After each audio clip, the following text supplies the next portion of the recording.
High सबैजनालाई good morning सबैजनालाई। आज चाहिँ म सानो मिनी भ्लग बनाउँदैछु। मलाई सपोर्ट गर्नुहोला। फर्स्ट टाइम बनाएको है मैले यो मिनी भ्लग चाहिँ, तर मलाई कसरी बनाउनु मलाई जान्दिनँ। अन्त यो मिनी भ्लग बनाउँदैछु म अहिले। अनि म यहाँनिर कटर टिप्नु जाँदैछु।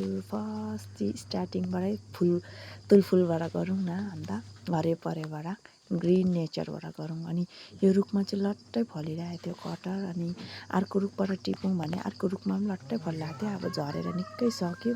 अनि हामी चाहिँ कटर टिप्न थाल्यौँ। अन्त कटर चाहिँ सानो सानो भए पनि मिठो छ है। यो चाहिँ औलको कटर होइन कि, औलको चाहिँ ठुल्ठुलो हुन्छ नि त। यो चाहिँ अलिक लेक लेक पर्छ। अहिले मात्रै पाक्दैछ है हाम्रोमा चाहिँ। अनि हामी चाहिँ डल्टो भुइँमा झारेर बोरामा टिप्नु थाल्यौँ। त्यहाँदेखि त बोरामा टिप्दै थियौँ। अनि त्यहाँदेखि त रुखमै पाक्नु थालेछ हाम्रो कटर त। कसै चाहिँ रुखमै पाक्दो रहेछ नि त कटर। अनि त्यहाँदेखि पर पनि झरेछ वरो पनि झरेछ भन्दै हामी दुईजना भएर चाहिँ टिपिरहेको थियौँ। ल एक बोरा भयो भनेर त्यहाँदेखि रुखमै पाके कटर खाउँ भनेर त्यहाँदेखि खानु थाल्यौँ। दाना मसिनो भए पनि मिठो छ है यो दाना चाहिँ एकदम मिठो छ। मसिनो देख्छ कि तर पनि गुलियो छ। कसलाई कटर मनपर्छ, मलाई चाहिँ साह्रै मनपर्छ। अनि कटर बोकेर हिँडौँ भनेर हिँड्नु थाल्यौँ हामी चाहिँ कटर। अनि यो चाहिँ मेरो घरको घुरेन हो। घुरेनमा चाहिँ अलैँचीहरू पनि थियो। अब अलैँची पाक्ने सिजन हुँदैछ नि त। अन्त त्यहाँदेखि आमालाई पठाइदिनु है यो कटरहरू चाहिँ। अन्त त्यहाँदेखि काँक्रा पनि छ भने पठाइदेन भन्नु थाल्यो। काँक्रा पनि पठाइदिएको। यो काँक्रा पनि मिठो छ है। यो काँक्रा लामो लामो फल्छ यो काँक्रा एकदम दामी।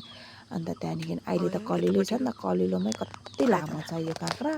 अनि झन् छिप्पिनु हुने त अझै लामो बढ्थ्यो भन्दै म चाहिँ यसो हेर्दै थिएँ।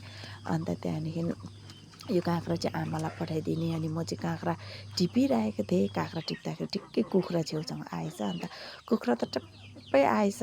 अनि चारो थुपारिदिएको। कस्तो मजाले खायो कुखुराले चारो। बत्तै जुत्तै भए पनि खाइरहेको छ कुखुराले। तँ छोड म छोड भन्दै खाइरहेको छ कुखुराले चारो। तर यो कुखुरा चाहिँ मेरो होइन, नानाको। मेरो घर परतिर एउटा छिमेकी छ उसको यो कुखुरा ट्याप्पै छ। मेरो चाहिँ छैन कुखुराहरू केही पनि छैन मेरो चाहिँ। यो चाहिँ नानाको कुखुरा हो। मजाले चारो खाइरहेको छ। अनि चारो खाइसकेर त्यहाँदेखि हामी चाहिँ लोड गर्नु थाल्यौँ अघिको कटर। त्यहाँदेखि आज चाहिँ मेरो दिनभरिमा आज चाहिँ दिन गयो मेरो। त्यहाँदेखि यसो सम्झेको लुगा धुने काम थियो। त्यहाँदेखि चाहिँ म लुगा धुनु थालेँ। बाई बाई साथीहरू।